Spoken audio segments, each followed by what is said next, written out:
So the reason I chose The Republic of Love is because I think this was the first book that I read of Carol's who really brought me home, which is a good lead-in for a story. There used to be a wonderful little restaurant called Chow Cafe on the corner of Corridon and Arbuthnot, inside a little shopping mall in the far corner. You had to really know how to get there. And on Saturday mornings, at that time I was taking a sabbatical from the university, which lasted 28 years.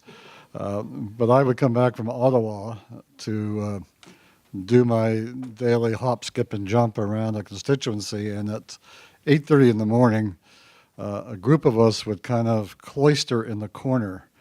I suppose if Carol was writing about it, she would call it the cronies. And we would figure out which lawyers should become judges and which community club should get a indoor track and all of the important, great cosmic issues of our time that we had to work out. And I won't go give you the names of the people who were there.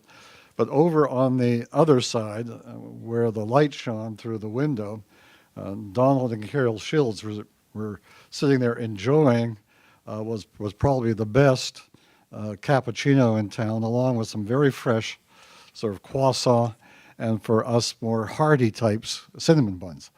As you can see, I spent several years at Chow Cafe, so and during the course of that morning, Carol would look up and go something like this to me. Did she always use four fingers to tell you to kind of? And so we would wander over. She said, well, what's going on in Ottawa? And we got into this wonderful little kind of community art play because I said, well, tell me what's going on in Grosvenor Avenue. I mean, you're hanging out around here. So we would play this little sort of tic-tac-toe. She's trying to feed me as to exactly what we were up to, which generally is not very much. And I was trying to find out what was happening in Winnipeg at the university and other places. We established this Chow Cafe connection because it went on for I don't know how many years, to the point where it became something that was a routine, but one that became very enjoyable. And what I did discover, and thought was terrific at the time, and still do, is how much she really knew this town. I mean, she really kind of knew the back ways and the alleyways and the cracks and crevices and where people went.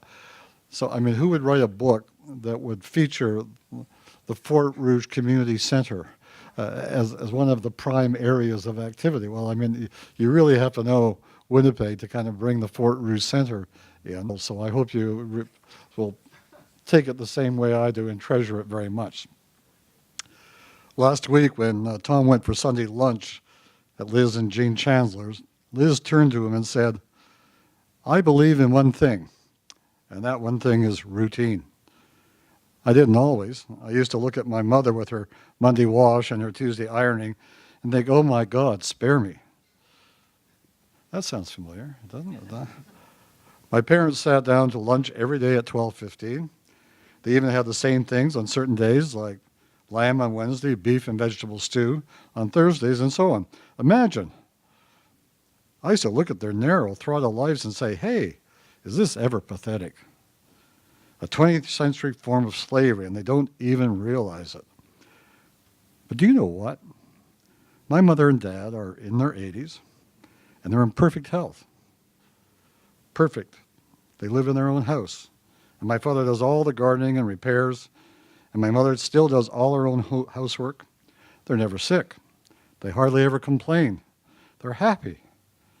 They're happy because of their routines. They watch the news at 10, they turn out the lights at 11 and go straight to sleep. Presto. It's taken me years to get a perspective on this thing. Why we need certain fixed patterns in our lives, and I figured it out. Routine is liberating. The ultimate is Carol Schill's paradox, right? It makes you feel in control. A paradox isn't it. You think your routines are controlling you, but in fact, you're using the routine to give you power. Like, for example, we have waffles every Sunday, Jean and I, and that might sound boring to certain people, but it soothes me. I need it, dumb as it sounds. And Tom, listen, I know the last thing you need is advice, but has it occurred to you that maybe you need an element of routine in your life? Tom protests. He does have routines. Besides his Saturday morning jogs, he has his Friday night meetings at the Fort Rouge Community Center, the newly single club. Yeah, well, says Liz, who more and more assumes the right to scold, and who now, sitting across the table from Tom, dramatically rolls her eyes.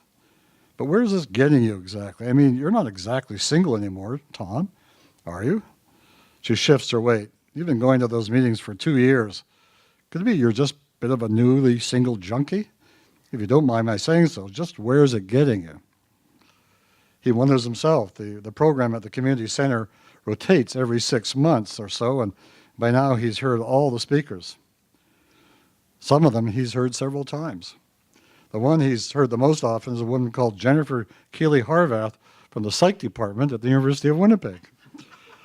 Ah, yes. Dr. Horvath has a set piece she does on divorce guilt. Her long Mexican earrings shake with fervor when she outlines on the blackboard the 4 separate stages of guilt, which are realization, responsibility, reconciliation, and realignment. Her whole body shakes, trembling inside the strong folds of her trim professional clothes. Short skirts, long jackets, blouses that seem to spill and froth and confuse. If you deny your guilt now, she tells the pale faces before her, faces that make Tom think of cauliflowers, so outspread and porous are they, then you'll pay later. Tom once invited her out to dinner. He made reservations at a new place across the river, expensive, advertised as French, thinking that if the two of them were going to get acquainted, they would have to travel as far as possible from the beige and blue floor tiles and folding chairs of the Fort Rouge Community Center. Republic of Love. How about that?